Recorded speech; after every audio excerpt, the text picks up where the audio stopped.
Previously on Cold Fear. I'm Tom Hansen, USCG. You bring terrible news.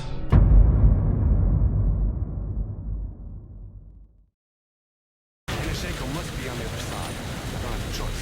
I gotta get through. Hello and welcome back, and here, oh god, look at all this. I have the sneaking suspicion that Anashenko really doesn't want any visitors. Well, it's the only way forward. If you can have a look here and you can see that there's, well, it's definitely some kind of explosives. It's even got a little high-pitched whine as well if you listen carefully. But as I said, we can't go back. I think we can squeeze on. Oh no, we can't. In fact, this is what usually happens whenever you first run out here. Yes, you get a little bit overeager and you end up paying for it. But it should be fairly obvious what we need to be doing here. We need to be making use, for once, of the crouch button. There we go, and then it's just a case of threading our way across this bridge. But unfortunately it's not that simple. Not because there's any special surprises, well, at least not the intended ones. It's because it's an absolute fucking nightmare to actually traverse the thing.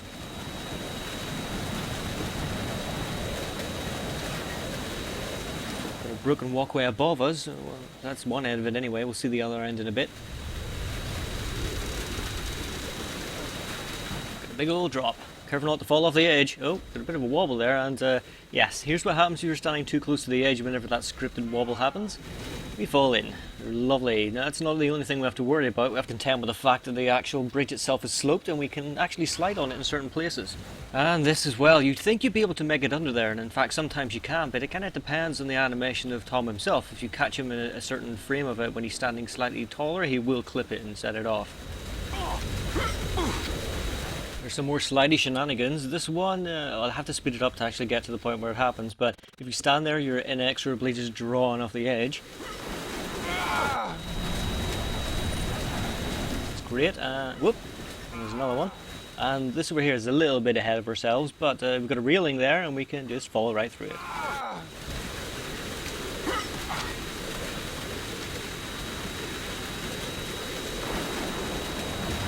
I'm just setting myself up underneath the... Oh, shit.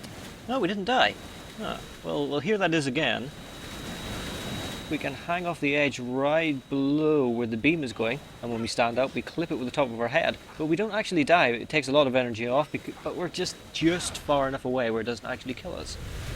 And some sliding for good measure.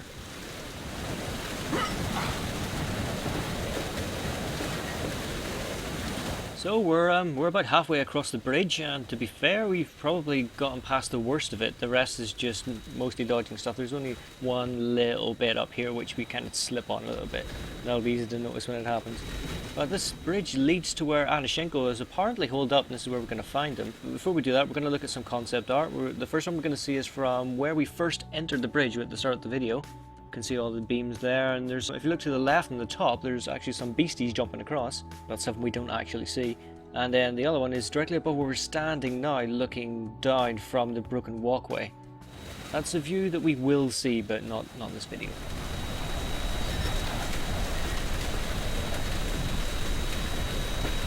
Well, we are done with the bridge. We can now go inside and see what we can do about getting an eye for a guy. You see what I did there? Yeah. No, there's quite a lot going on here. Well, what we're going to do is we're just going to let those guys kind of back off. So there was just a bunch of regular mercenaries there for a moment. We're going to look around first. I've already killed that guy, and what you'll find is that these guys are actually really good shots for once. They managed to shoot the zombies in the head straight away, which is fucking unique for them. But what we're going to do is we're going to look at our health, see that we've got fuck all, and realise that we are pretty much boned. Well, there's only one thing we can do. Charge! No, we couldn't even pull that off right. Anyway, let's try it again. You can see there that they managed to kill that zombie straight away. It's pretty impressive. And also something else that I can try and show off is the grenades themselves are really bad. They just don't shoot very far at all. Now they try and arc it over, but it barely reaches that chap at all. And there's guys shooting at us from way back there. There's just, as you can see, there's just absolutely no way we're going to be able to make that.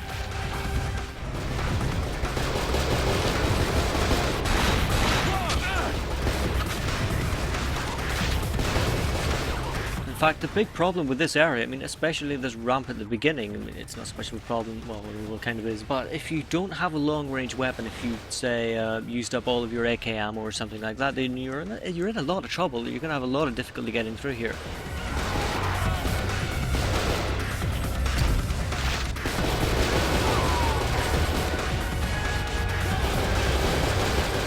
This example, I'm trying to use grenades and flamethrowers and do fancy stuff, but eventually I just give up because there's just no way to get close enough to people to actually do any significant damage to them. In the end, you just have to go with the best long-range weapon you've got, and that's always the AK, so that's what we're going to do here.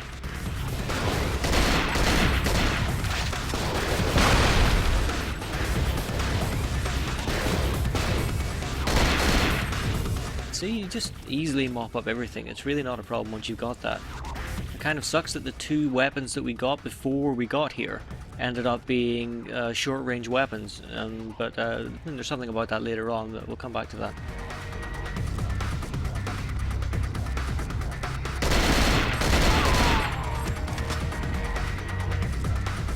Here I am just running through the start of this again, and you can see that even with the pistol and having the laser sight on that, it doesn't really help all that much. They're still really far away and they're still doing a lot of damage, just sort of picking off at us, but with the AK we can, I don't know, it's just so much better. At the end of the day, it comes down to how far away your enemies are, and if you've got a weapon for that range, then the AK is just really the only option that we've got. Thankfully, there is some AK ammo just sort of lying around. This is the third pickup in a row that we've got here. Yeah, enjoy the nice music.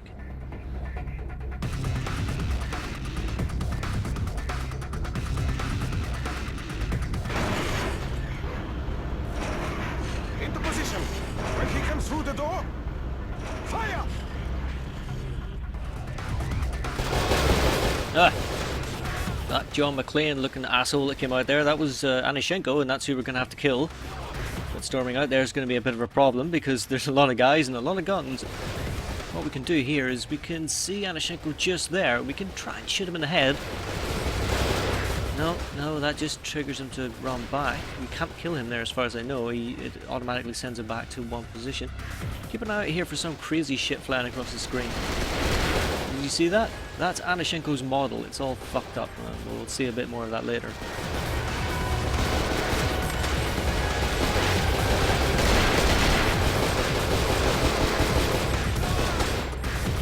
Alright, get in position and... there we go, right in the face. Wait a minute. Oh shit, we're not supposed to shoot him in the face. Damn it. We've just got this one last guy to go. Right, okay, that's done, and eventually the music will shut up, and we've got a cutscene here, and this is our hero.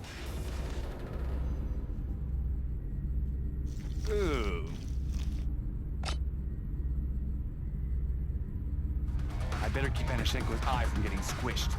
What the fuck is your problem? You cut off his head, and you took his fucking eye! Ah, Tom Hansen, why are we playing as an asshole? On a lighter note, you can actually get some headshots with the spear gun, and I didn't realise this until playing through this, is that you can try and shoot people in the face, and it won't kill them, it'll just put up a little spooky bit, but if you shoot them in the scalp, like right at the top of the head, that will cause a headshot. Then I go mad and try to burn everyone, and I just get stuck in there and start fucking burning up some cunts.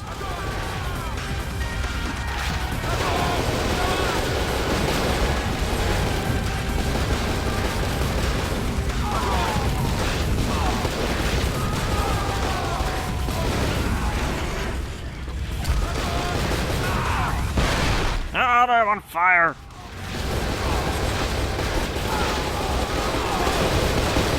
If you're feeling a bit mad, you can also rush this, try and burn everything too, but take special care and try not to stand on top of the burning corpse. Oh, on fire! If you want, you can give grenades a shot, and I think I do hit Anishenko here, but it just doesn't seem to do any real damage to him. Another thing to point out is to try not to ricochet them off the wall directly in front of you and blow yourself up. the end of the day, there's only really one thing you can do, and that's to get in there and burn some Russians. See, they go up quite nicely. They burn for quite a while, so you can keep yourself quite warm over the winter months.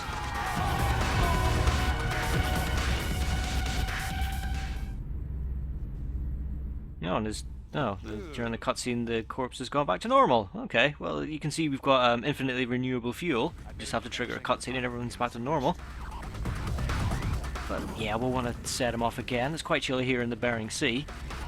Ah, it's nice. You know, it's still a little cold. Maybe we should get a little closer. Ah, fire.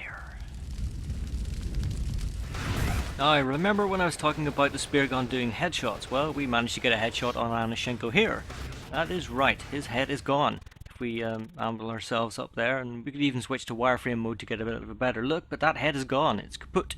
His head is no more, head has vanished, head has disappeared and it's not there anymore. It's gone home, it's gone on vacation. There's no head, and yet we still pull an eyeball out of the neck hole. I better keep Anashenko's eye from getting squished. And an extra thing as well, here we are back almost at the start, we're at the top of the ramp at the beginning. Switch to wireframe and Anashenko's just hanging around in that elevator, not really going anywhere. He's waiting for us to get up there and around the corner, and then that cutscene will trigger.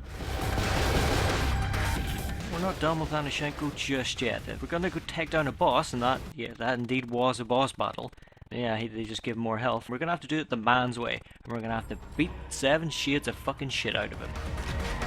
No, Tom, not pick stuff up. Really see how he looks like John McClane. You might also have noticed his animation kind of fucking up a little bit. It's just the weighting on the vertices or whatever are all messed up. But let's take a look at some concept art for him. Here he is, looking all crazy and mental, which is kind of strange. I mean, here's some of the earlier art calls him Melov, which is not true. His name is Anashenko, so they obviously changed it. Also changed that art a little bit. Here it is kind of flicking back and forth. You can see his neck sort of... Yep. They also reused that same concept art to do just some mercenary stuff. You can see the variations in that as well.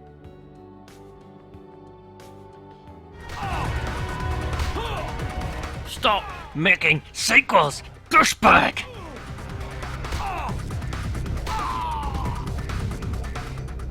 And when we kill him, as you might expect, it just teleports him back to the usual spot. Looking for another eyeball. What are you making? A necklace? Got bags of ammo. It's not really much for us here. Right, we are done fucking around. We can take a look over here and at the lift that Anashenko came down on. We can go up that, and in fact we will be coming back and doing that at a later point, but we're not going to be doing it now. We are instead going to head back the way we came and make use of this lovely eyeball. Hooray for backtracking! Let's skip that and have a look at some concept art of the area we were just at. You can pretty much make out what that is. And also our objectives have changed as well. This time it just says directly we need to go back and get into the jammer room. So let's do that. We've only really got 2 rooms to backtrack through, and we've got the bridge to cross and then that other room that kind of connects everything. And yeah, that's not too far. I mean, what can they do to really make it more difficult?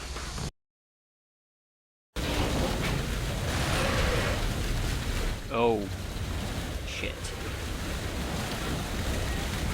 Come on. Yes.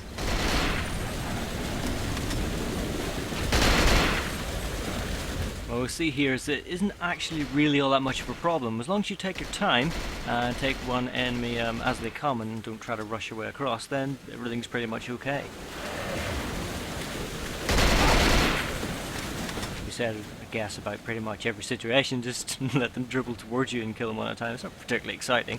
We'll make our way to the end here and then we'll show off some of the other crap that can fucking happen on this bridge.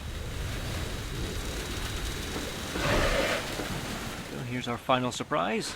Dropping down. We're good. Let's try and make a trip this up.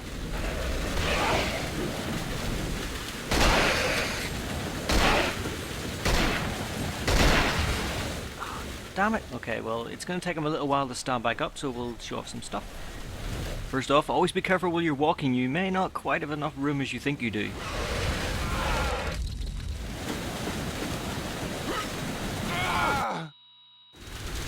And also, if you're starting to slip, just flail about like a madman, it'll be fine.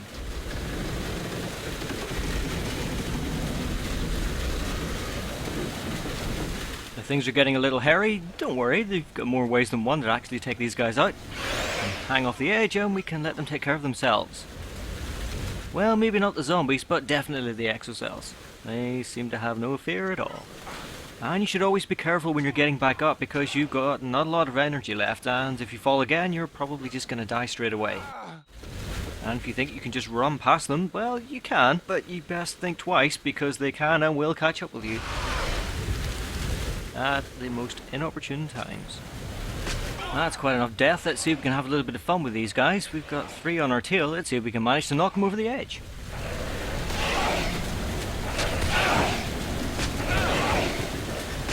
And of course assumes that we're going to have enough health left by the time we actually get this done. It's getting close to the wire. Let's see, we'll try and shotgun them back. Oh, maybe a bit too much, but we still knocked 2 of them over.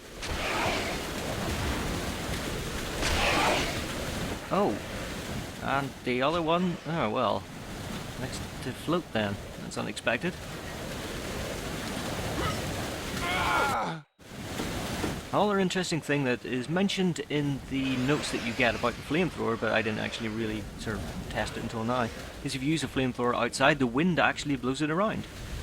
It's not as big as a hassle as it might seem. The note itself says that you need to be really careful because it might blow it right back at you, but that's not a problem because even when it does blow back on you, it does you no damage. In fact, you can even just try and set your feet on fire and it does nothing, and even run up to a wall to spray against that and again it just does nothing to you. It's more of a fancy effect than anything else. Here's something pretty swish that, I don't know, maybe most people wouldn't have realised. When you're outside and fire off the spear gun, well, I guess the rain just washes it all away. It lands and it just kind of shows the particle effect for a little bit and then just completely disappears. See if we can get a bit... Fuck. Let's try that again, and this time rather than shoot it out in the middle of the bridge, we'll try against the wall and it appears to be fine. Ah, okay, so if it's anything in a direct line to the rain, it gets washed away. That's actually pretty cool. We'll try again up there, and yeah, it sticks around.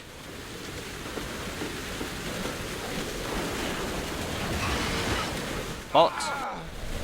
Right, our friend should be ready to stand up about now. Come on, buddy. Ah, lovely. Right, let's move on. Aha, more beasties. Well, we know what to do with those. We're gonna get them before they get into the zombies. Maybe not quick enough. Or maybe that guy was just a zombie anyway. Oh, what does it matter? It's good to see that the game is at least trying to vary things up on the way back. It's not just leaving things empty as I don't know, you could probably get away with just leaving no enemies here at all, but at least tries to shake things up a little bit. Fuck. Looks like he's going for a corpse. Must be that when we get too close, they just change and decide to attack us because they can. Here's another look at that, and this time we're just gonna burn everyone. Yeah, burn everyone.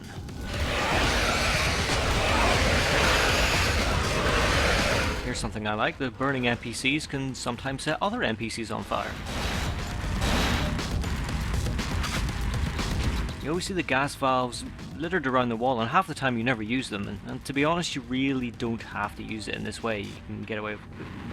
What the hell's wrong with this one? Speed that up, and he seems to be stuck.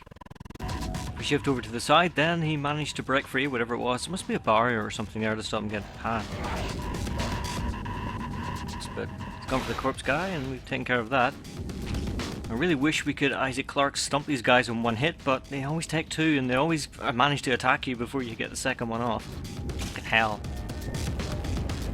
Before we go, let's show another one of the fuel valves. There's another one down this corridor, and we can just use that to kill people. Nothing special about this, it just wanted to burn some jerks.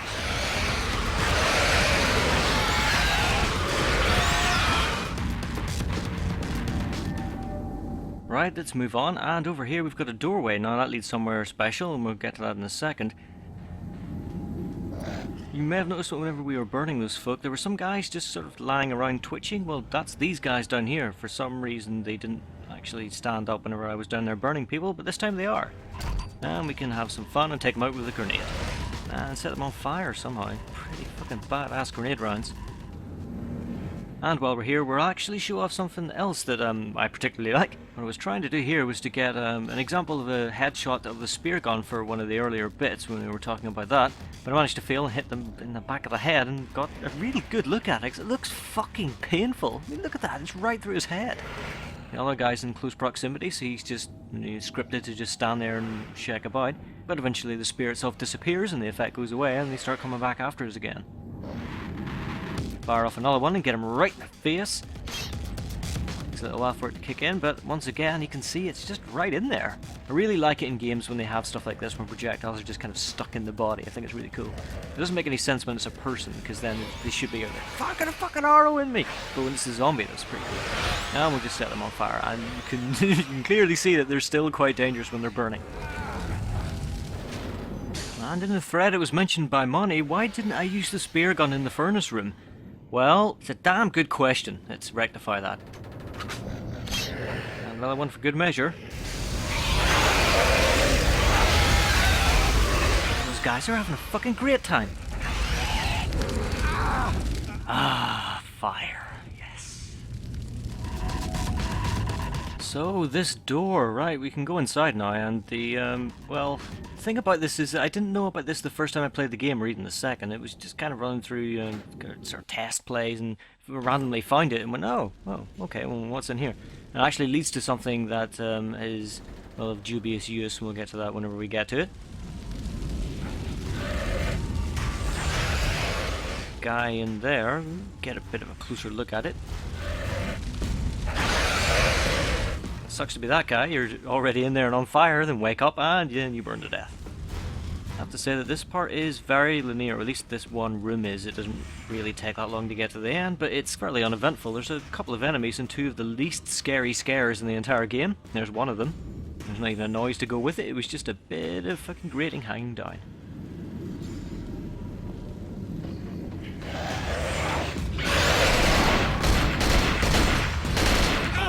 Nope. Oh.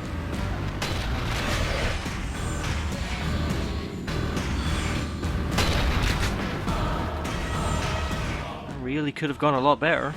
Perhaps like this. Haha, eat some dicks.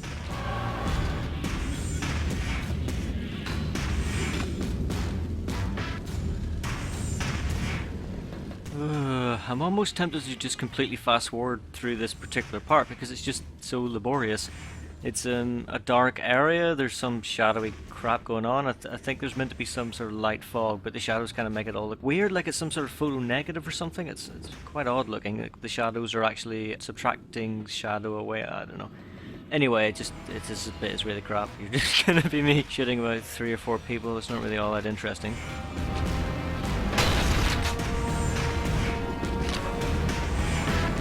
I guess you can at least enjoy the wildly inappropriate music.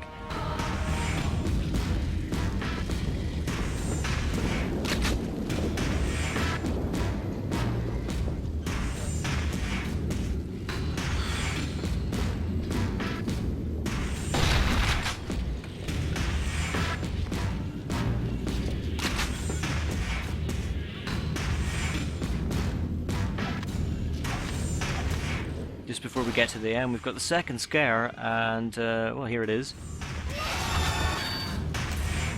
Ooh, spooky! Yeah, here it is again. You can see the delay between the noise and the steam coming out. Yeah, it's pretty damn terrible. This is one of the most disappointing rooms in the game. Let's move on to the next one, which is significantly better. Let's see. Lots of fire.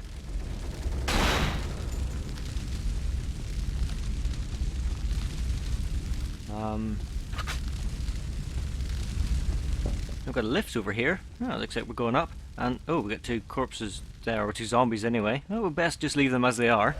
Oh, or maybe not. Ah, okay. Well, that was better than expected. Although, sometimes you don't want to risk it. Oh. Oh. Well, anyway, let's have another look around. We've got some sort of boxy thing here. We've got some stairs here. Let's follow those up, and oh, there's a break in them. Oh, we've got a room up there as well. Oh, okay. Oh. Oh, well, I guess that's not so bad. There's fire blocking that door. And there's a switch. What's it do? Nothing. Alright then. Looks like the only thing we can do is go to the lift. Well, I guess we might as well just go that way.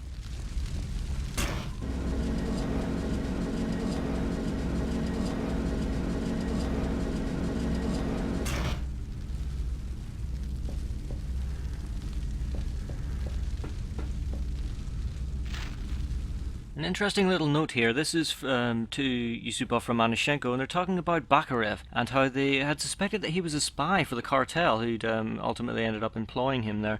He was recommended by the cartel, and he kind of apparently knew Anna and also Dr. Kamsky as well. Sort of indirectly, but he ended up being the one to actually employ the rest of the scientific staff. And as I'd said, Yusupov and Romanushenko were kind of worried about him, but eventually they just said, yeah, he seems to be alright. And that's kind of it. It's just a little bit of paranoia, I guess. It's just hinted at, and I think it's a nice little touch.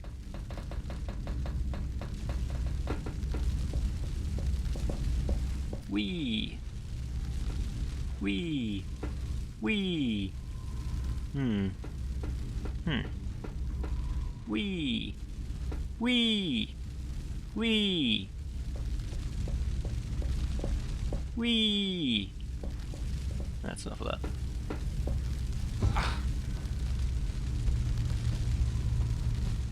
If we want, we can hang off this and get a little look at where we're going to. And you can see that going up in the lift has actually given us a circuitous path to take us back around to that little room that the steps didn't lead to. Inside we've got a picture of an oil rig, home sweet home I guess. And we've got a vending machine, it's broken. The damn thing's stuck. And this one, oh it actually has something. Has it got a drink? Oh, no, it's got a health kit. It says first aid kit. It's slightly different from the normal ones you see lying around. This one's just like a little cuboid. It's not like in the shape of a pack or anything. But still, it does the job. You don't see them often. And we've got a crappy potted plant there. And we've also got a switch right here. Let's guess what it does, shall we? Press the button, Tom.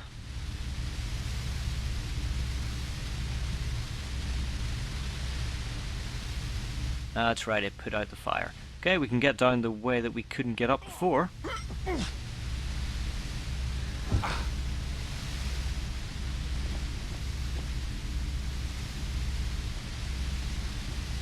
Take a look around, there's nothing much interesting to see. We can see that there's no underside to these barrels, which is a common thing, really. If we wanted to, we could have left those guys in there dead, and if we just let them trigger whenever there's no fire, well, obviously, they'd get up and kill us as normal. Well, the lift's up there. It doesn't seem to have a way to bring it back down, at least not visibly anyway. And this fucking thing here, this really confuses me. Well, not confuses me, but it intrigues me. This button does nothing. Nothing at all. You can switch it on and switch it off. You can go up to this cabinet and it says it's stuck and it doesn't appear to do anything. It really confuses me. It doesn't bring down the lift or anything like that, because that's what I thought it would do that, but it seems to not. If we leave the room and come back, the lift resets itself, so it's definitely not this button. Yeah, like I said, it intrigues me and also infuriates me. Okay, let's go. We can get through the door and move on to the last room in this little chain of rooms. Right, lots of fire again. The name of the place, if we just pause it for a second, is called Storage Shed 1. Something you can do in the game, which I don't often do. I don't often need to. I just want to check what it was called because of something later on. Not much here, at least immediately visible. We've got some stuff we can pick up. We've got 3 boxes here. We'll bash them open and just pick up some goodies.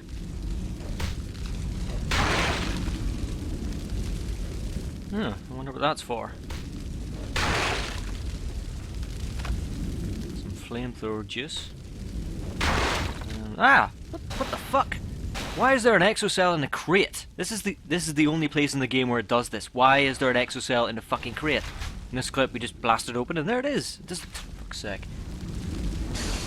Because it just happens to be in the same clip. If we run out through the door again, yes, lift has been reset for no good reason.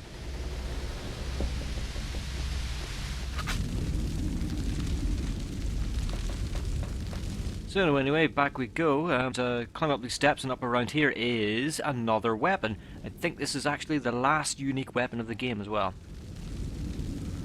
It's the MP5. But what I'm going to do here is just show this concept art of a room called the Flamethrower Room, which is actually this room. And I'm going to use the opportunity for the backtracking that we're going to be doing to kind of talk about this. The backtracking actually kind of sucks because there's nothing to do. Unlike the other one that we were doing coming back from killing Anashenko, it doesn't repopulate the area with more enemies or anything, so it's pretty barren and pretty crap.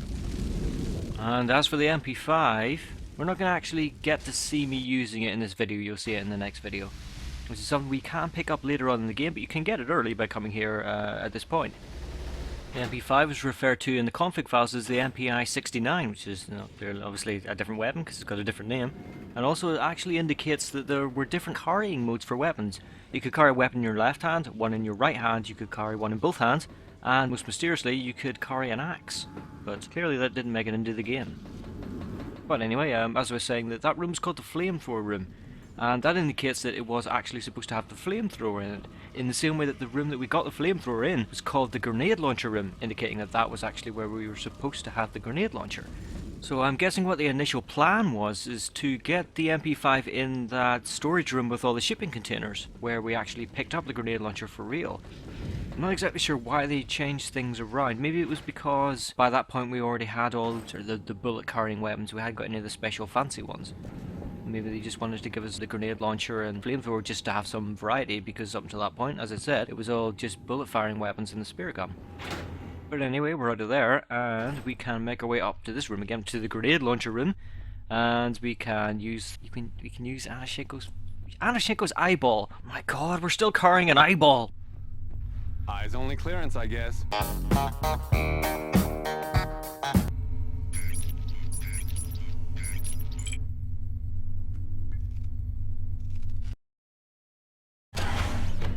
Ah, the jammer. Oh, shit.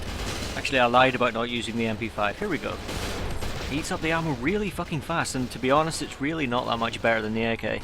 But our welcome party is over. We only had to kill 3 of them. It's pretty straightforward. We've got a bunch of computers here, but we'll show that again, and you can see that the glass actually provides a little bit of protection, only a couple of shots, but it's maybe enough to save your life if you wander in there and don't really know what the fuck's going on. Well, it was all over with pretty quickly. Let's take a look around. Maybe the music's pretty somber and stuff, but I appear to be stuck in a desk. Oh, no, now I'm on top of the desk. Right, okay. Now I'm free. Yes, okay, where was I? Yeah, on the monitor screens we've got some stuff. This looks like MS-DOS edit, just on a binary file. And these are just multiple operating systems, take your pick. I wonder if this is infringement. I've always wondered that. Up ahead of us we've got one of those gigantic see-through screens you see in, I don't know, like fucking naval ships or something, I don't know. We've got some sort of configuration on it where it's got 3 green lit things. That isn't readily apparent what that is just yet, but we'll see once we get on the other side of the screen. Here I've just left some space to talk about the pictures, but I've already done that. I just got glossed over them pretty quickly. There's not really anything interesting on them. I mean, there's not enough of a resolution to really tell what they are, so yeah. So let's head down to the back, and got some construction-y things here. These appear to be related to the jammer, I think. And with a little look around, it's not difficult to see the correlation here. We've got 3 thingamajigs and 3 images on that screen. I'm guessing we have to destroy 3 things. Here's a concept art, and yeah, it's pretty much this room. We've got 3 bits at the back and a big screen and some desks. Yeah, it's pretty much on the money. So what we need to do here is destroy these 3 things, and presumably that'll take out the jammer. And thus allowing us to talk to our lovely friend Bennett once again. And so naturally I'm going to be taking my time. We fire off a grenade, it does about half damage. We can do things a hell of a lot quicker with the flamethrower though.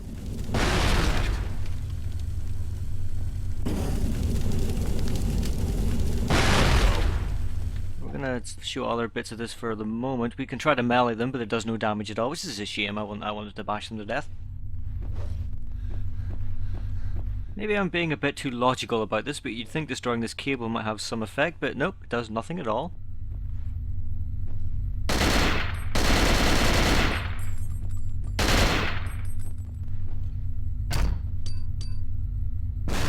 Once again, here's 2 grenade shots, and that is sufficient to take it out, which I'm surprised at. It should take only 1.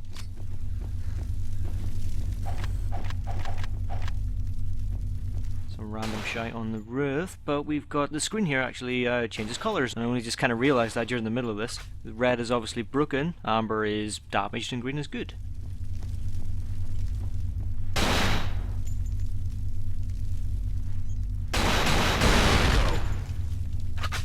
And if you're really good, you can manage to take out 2 at once with just 1 shotgun blast. Lucky piece of shit.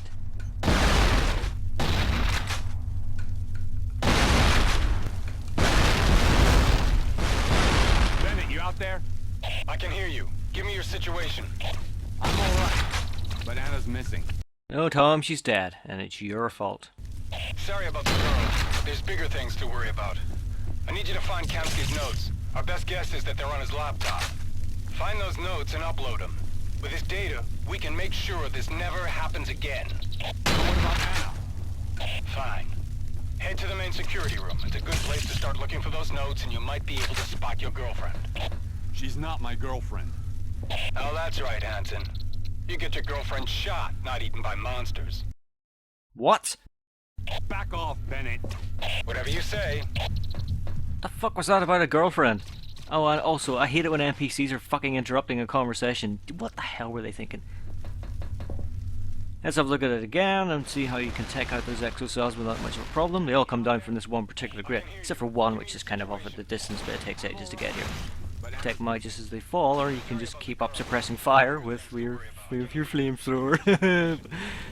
Yeah, you can do that. But yes, we're pretty much done here. I'm going to end the episode now. We're going to get up to the door, and I'm going to show you half a cutscene rather than the whole thing, because it kind of gives away a little bit too much. But yeah, I'd rather wait until the next episode where things get a little bit more messy, and sort of things kind of kick off a little bit more. So I'll be back with the rest of the cutscene. I'll see you next time.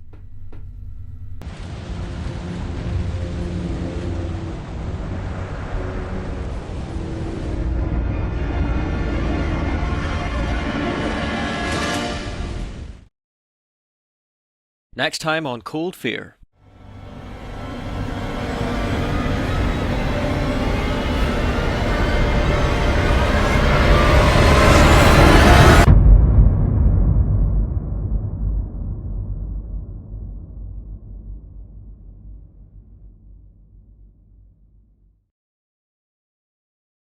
Don't do anything stupid, Hansen.